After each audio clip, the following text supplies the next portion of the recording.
تسبیح پری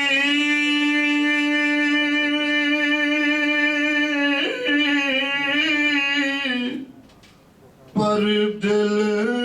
نہ پھریا تکی لینے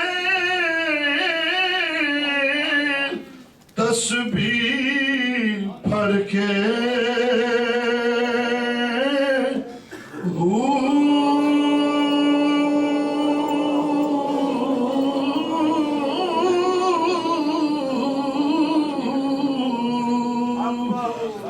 علم پڑھیوں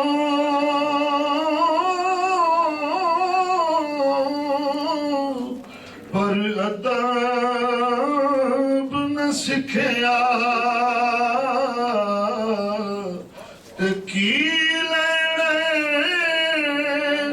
علم پڑھ کے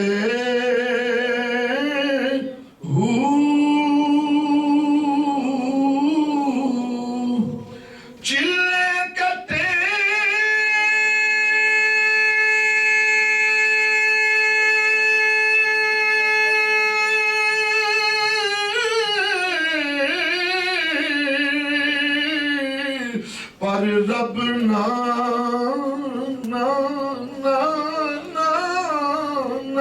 ملیا تکی لینے چلیاں وڑ کے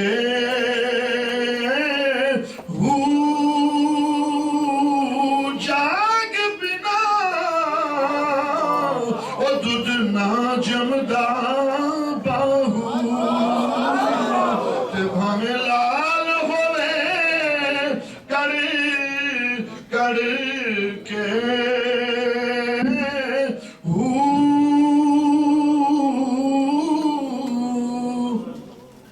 چڑھے چنا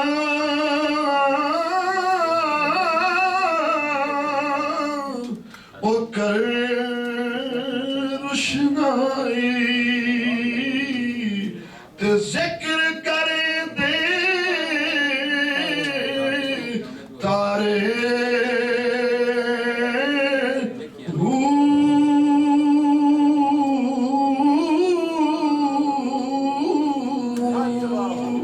گلیاں دے وچ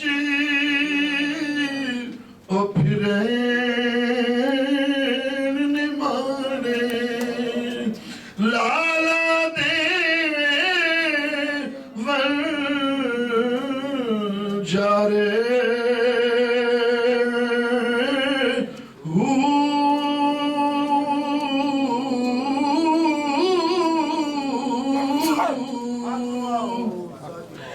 شالا مسافر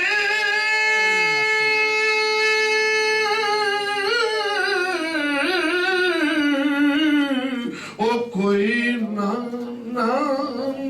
تھی وے تے ککھ جنا تھی بھارے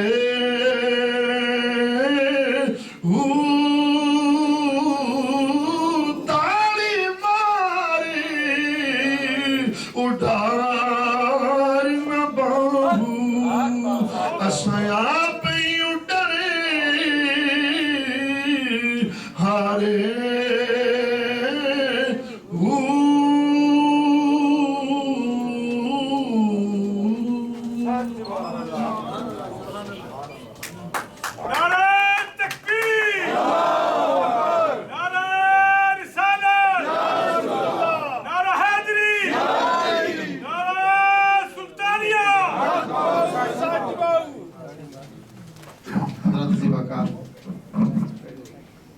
آج عرش سلطان باہو ہے تو صابری صاحب نے تقریباً 2 منتھ کے بعد یہ آواز سنائی ہے، میرے پیر باہو کا کلام پڑھا ہے، اور آج میرے شیخ طریقت کی موجودگی میں انہوں نے